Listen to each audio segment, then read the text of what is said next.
The Amara View full face mask is simple to take apart and reassemble. To disassemble, squeeze the quick release tab and pull the tube away from the mask frame. Undo the headgear straps and pull them out of the mask frame slots. Disconnect the headgear clips by twisting them away from the mask frame. Grasp the top and bottom of the mask cushion and gently pull it away. Do not pull the mask cushion by the nostril cushion opening.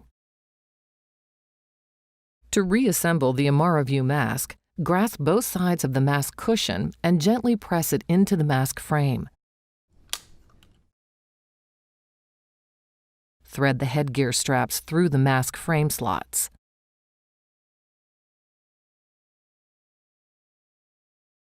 Push the headgear clips onto the mask frame.